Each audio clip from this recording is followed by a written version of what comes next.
another probably unintended consequence. When we pumped all this money into the system to try to help people, we caused a massive inflation bubble that has made everything really expensive. Which, if you're upper middle class or above, yeah, it costs you more money, but it's kind of like a gnat flying around your face and not a big deal. Everyone below that is getting hurt. And did we ever step back and think about what the repercussions were going to be of just pushing that much money into the system? So, a couple issues, people weren't paying their rent. Even people that were working, some people, they still decided not to pay their rent because they didn't have to, or they didn't pay their mortgages. So what's happening is the people, the rents are going up because the landlords have to find a way to stay alive. So now they're making, the rents higher to help offset for the people who weren't paying. So if you're someone that actually went to work every day and busted your ass and paid your rent, you're now paying higher rent because your neighbor didn't pay rent. And there's, a couple ways to think about that. If they were getting unemployment and they didn't pay their rent, that should probably make you mad. If they didn't lose their job and they didn't pay their rent, that should probably make you mad. If they were legitimately down on their luck and they couldn't work, or their unemployment just wasn't enough money compared to what they used to make, hard to get mad. You understand that, but there's more and more stories coming out where people were actually they didn't lose their job. America didn't have 50% unemployment. We had a little blip, and then most people went back to work. A lot of the hospitality industry didn't, but we didn't have like 50% unemployment, right? But there's a lot of people who were working who just didn't pay their rent and their mortgages. And then you had the all that fat unemployment. I came across people I had these discussions with. It's like, well, you got the unemployment and it's more than you were making, but you're not paying your rent. Yeah, so rents are going up now, and we created this problem where we have a real estate bubble because we had so much money pumped into the system. We have issues with landlords and rent because we weren't paying our rent, even though there was more money in the system than we've ever seen. In the long run, this just ends up hurting the middle class and below. The working class, right? The people that are making the 12 to 15 bucks an hour. It's, yeah, you finally got your 15 bucks an hour, but with the new inflation, it's only worth, $12 an hour pre-COVID. So, and I'm waiting for the politicians to come along and they say, hey, we finally got you to 15 an hour. And you realize it's not worth what 15 bucks an hour was 2 years ago. But the politicians are going to take the credit for it, right? Another, pile of bullshit at the end of the day. This is where, people talking about the economy, we got a lot of issues to work through. Um, you know, 15 bucks an hour is going to have to be 18, 20 bucks an hour now because rent's going to be so high. Your grocery bill's going up, 10, 20, 30%.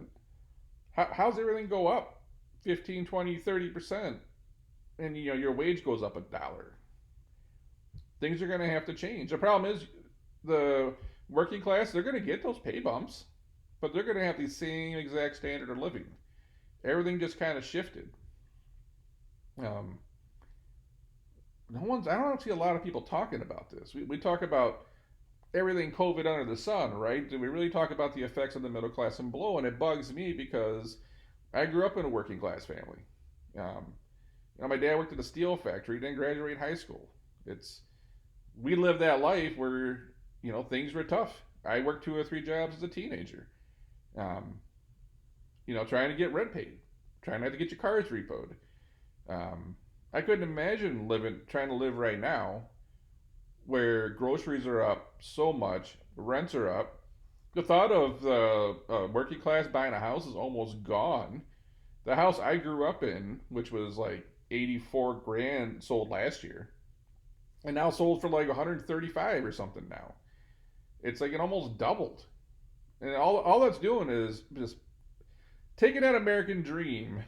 And while I think it's still alive because I was able to escape the gutter, um, it's getting a little harder every day. In the last 12 months, it's gotten significantly more difficult to just, I grew up in a 700 square foot house, with low interest rates. I think just about anyone can buy that house if you work 40 hours a week right now. But now it doubled. That means, and then property taxes are going to go up.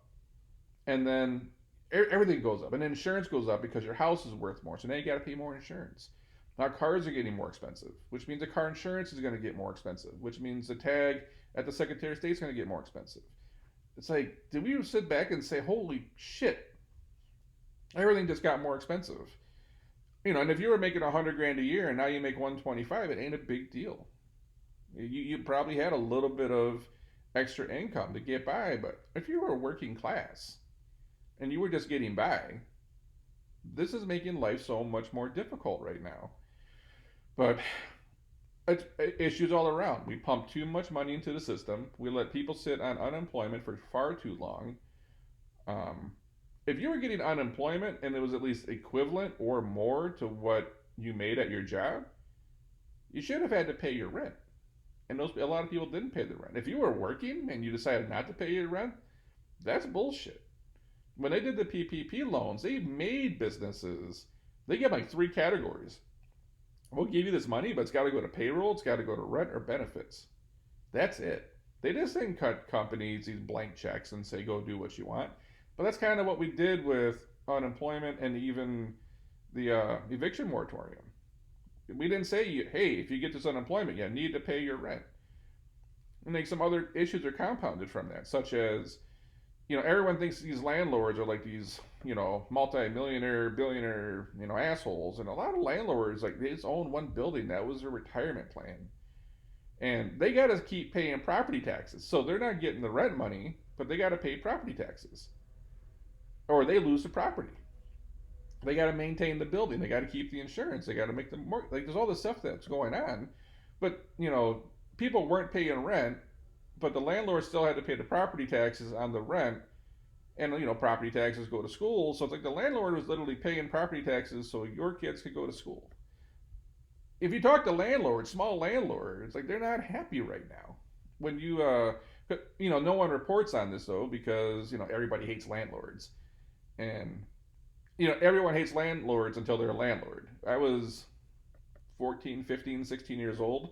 I cut grass and did like very basic cleanup work for a guy that owned a small apartment building, like 8 units. And he's a nice guy. But that was, they saved their money up and that was going to be kind of the retirement plan. Man, people trash those apartments.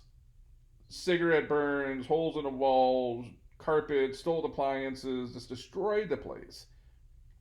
Everyone wants to bag on landlords, and I'm sure there's a whole bunch of crappy slumlords out there, but being a landlord sucks too when you have to deal with tenants all day who just destroy stuff and then disappear.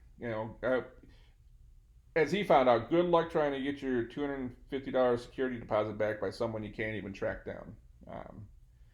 It's well, you got the 250, but if you had to get them for more than 250, good luck finding them.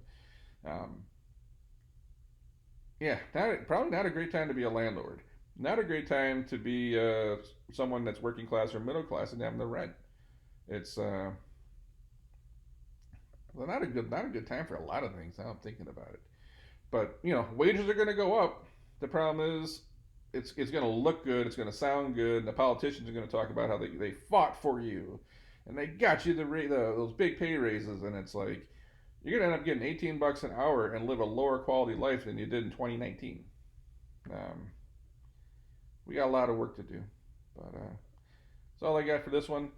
Want me to cover a story, or you want some kind of insights or some comments?